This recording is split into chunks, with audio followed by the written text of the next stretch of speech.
گراتے جائیں گے۔ دلیل کیا دیتے؟ عید میلاد النبی کی دلیل دے رہے تھے۔ حضور صلی اللہ علیہ وسلم مدینہ تشریف لائے تو وہاں کے یہودیوں کو عاشورہ کا روزہ رکھتے ہوئے دیکھا تو ان سے دریافت فرمایا کہ تم عاشورہ کا روزہ کیوں رکھتے ہو؟ انہوں نے کہا کہ یہ دن نہایت مقدس ہے، مبارک ہے، اسی دن اللہ نے فرعون کو غرق فرمایا اور موسیٰ کو نجات بخشی، اور ہم تعظیماً اس دن کا روزہ رکھتے ہیں۔ حضور صلی اللہ علیہ وسلم نے فرمایا ہم موسیٰ کا دن منانے میں تم سے زیادہ حقدار ہیں۔ ٹھیک ہے، حدیث صحیح ہے، کوئی اختلاف نہیں۔ اب نتیجہ دیکھو، بس حضور صلی اللہ علیہ وسلم نے خود بھی روزہ رکھا، صحابہ کرام کو روزہ رکھنے کا حکم دیا، معلوم ہوا اب یہاں فراڈ کر رہا ہے یہ مولوی، یہاں فراڈ کر رہا ہے۔ جس دن اللہ کی کسی خاص نعمت کا نزول ہو یا کسی مصیبت سے نجات ہو، نہ صرف اس دن بلکہ ہر سال اس تاریخ کو اللہ کا شکر ادا کرنا چاہیے۔ ابھی نبی صلی اللہ علیہ وسلم نے روزہ رکھا، صحابہ نے روزہ رکھا، آج تک مسلمان روزہ رکھ رہے ہیں۔ کیا یہ دلیل نبی صلی اللہ علیہ وسلم کو سمجھ نہیں آئی؟ نحمده ونصلي على رسوله الکریم۔ السلام علیکم ورحمۃ اللہ وبرکاتہ۔ سامعین حضرات، میلاد النبی کا موضوع چل رہا ہے اور وہابیہ کی طرف سے بہت سے اعتراضات جو ہیں وہ اہل سنت و جماعت کی طرف میلاد مصطفیٰ صلی اللہ تعالی علیہ وآلہ وصحبہ وبارک وسلم منانے پر آتا رہتا ہے۔ اسی بیچ جو آج کل نیا وہابی پیدا ہوا ہے، مظفر البحاری، مدینہ المنورہ میں بیٹھ کر وہابیت پھیلا رہا ہے۔ اس کا ایک ویڈیو میرے سامنے آیا جس کا میں کچھ پارٹس میں آپ کے سامنے جوابات رکھوں گا۔ انہوں نے کچھ ایسے اعتراضات کرے جن کا اعتراض ہونا بنتا نہیں تھا۔ سب سے پہلا اعتراض انہوں نے یہ کیا کہ اہل سنت و جماعت جب میلاد النبی صلی اللہ تعالیٰ علیہ وسلم کی بات کرتے ہیں تو دلیل کچھ دیتے ہیں اور اس سے مسئلہ کچھ عکس کرتے ہیں۔ اسی بیچ انہوں نے ایک دلیل تھی اس کی بات کری کہ جب حضور علیہ السلام مدینہ المنورہ گئے تو وہاں پہ حضرت موسیٰ علیہ السلام کے دن میں یہودی جو ہیں وہ روزہ رکھا کرتے تھے، اور جب ان سے پوچھا حضور علیہ السلام نے تو انہوں نے یہ فرمایا، انہوں نے یہ بولا حضور علیہ السلام سے کہ اسی دن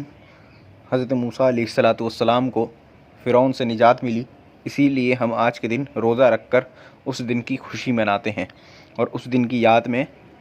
ہم روزہ رکھتے ہیں۔ تو اس بات پر حضور علیہ السلام نے صحابہ کرام سے فرمایا کہ یہ دن ہمارے لیے زیادہ قریب ہے، کیونکہ موسیٰ علیہ السلام ان کے مقابلے میں ہمارے لیے زیادہ قریب تر شخص ہیں، اور ان کا حضرت موسیٰ علیہ السلام سے کوئی لینا دینا نہیں، جبکہ حضرت موسیٰ علیہ السلام کا حضور کی امت سے سارا کا سارا لینا دینا ہے۔ تو حضور علیہ السلام نے ایک روزے جو وہ رکھتے تھے اس کے مقابلے میں 2 روزے رکھے۔ اس پہ مظفر البحاری کہتے ہیں کہ دیکھیے یہ دلیل دے کے میلاد النبی ثابت کیا جاتا ہے، جبکہ اس سے دلیل کچھ دی گئی ہے اور مسئلہ کچھ عکس کیا گیا ہے۔ ہم آپ کے سامنے بتاتے ہیں کہ مظفر البحاری صاحب جو ہیں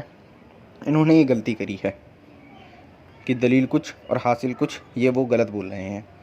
ہم سمجھاتے ہیں کہ یہ حدیث جو ہے یہ میلاد کے ثبوت پر نہیں پیش کی جاتی، بلکہ کسی نعمت کے ملنے پر اس کا شکر کرنا، اس پہ خوشی کرنا اور اس کے ساتھ اس کو اظہار کرنے پر یہ احادیث مبارکہ پیش کی جاتی ہے کہ دیکھو حضور علیہ السلام نے نعمت جو ملی، خوشی جو ملی، اس کے شکر میں روزے رکھے اور اس کا روزہ رکھ کے اظہار بھی کیا اور رب تعالیٰ کو راضی بھی کیا، اور ایک روزے جو وہ سامنے رکھتے تھے وہ 2 روزے رکھے، اور اس چیز سے یہ بھی ثابت کیا حضور علیہ السلام نے جو آج باتیں کی جاتی ہیں کہ مشابہت والی بات کہ حضور کا میلاد منا لیا تو کرسمس سے تعبیر کر دی جاتی ہے، کبھی کنہیا کے جنم دن سے تعبیر کر دی جاتی ہے، یہ معاذ اللہ ایسے وہابیہ کے جو عقائد ہمارے سامنے آتے ہیں، اس کے رد میں حضور علیہ السلام نے وہاں پہ 1 روزے کی جگہ 2 روزے رکھے۔ آپ علیہ السلام شارع ہیں، دین کے شارع ہیں، آپ نے یہ کام کر کے بتا دیا کہ جو بھی کام ایسے ہو رہے ہیں اس میں مماثلت نہیں ہے، وہ ایک جیسے نہیں ہیں، وہ بلکہ اس لیے ہو رہے ہیں کہ ہماری ان سے محبت زیادہ ہے، ہمارا ان سے قرب زیادہ ہے۔ تو جس دن نبی علیہ الصلوۃ والسلام پیدا ہوئے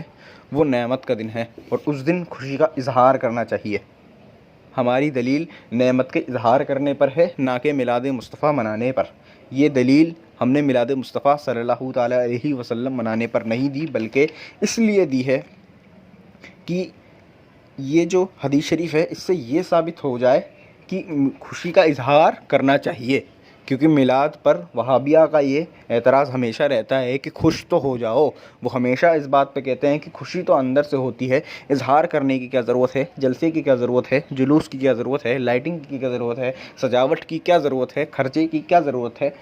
کھانے پلانے لوگوں کو غریبوں میں تقسیم کرنے کی کیا ضرورت ہے، صدقے زکوٰۃ جو ہے یہ سب دینے کی کیا ضرورت ہے، ذبح کرنے کی کیا ضرورت ہے۔ تو اس کے اوپر یہ دلیل بن جائے کہ ضرورت جو ہے وہ یہ ہے کہ خوشی کا اظہار ہو جائے۔ وہ یہ کہتے ہیں کہ خوشی کا اظہار نہیں کرنا چاہیے، تو یہ دلیل اس لیے دی گئی کہ خوشی کا اظہار کرنا چاہیے، نہ کہ اس لیے دلیل دی گئی کہ اس سے میلاد مصطفیٰ صلی اللہ تعالیٰ علیہ وآلہ وصحبہ وبارک وسلم ثابت ہوتا ہو۔ اسی طریقے سے ہم وہابیہ کو چیلنج کرتے ہیں کہ اپنا جو سیرت النبی کانفرنس ہے، اس کے بعد ختم بخاری جو ان کے یہاں جلسہ ہوتا ہے، پھر جلسہ دستار بندی جو ان کے یہاں ہوتا ہے، پھر جو ماڈرنس طریقے سے کتابیں پڑھائی جاتی ہیں، پھر جو قرآن میں اعراب لگائے گئے ہیں، پھر جو مسجدیں خوبصورت بنائی جا رہی ہیں، اس کے اوپر دلیل شرعی پیش کریں قرآن و حدیث سے کہ یہ سب جائز ہے۔ ہاں، جو وہ دلیل دیں گے اسی دلیل سے میلاد النبی صلی اللہ علیہ وسلم ثابت ہو جائے گا۔ السلام علیکم ورحمۃ اللہ وبرکاتہ۔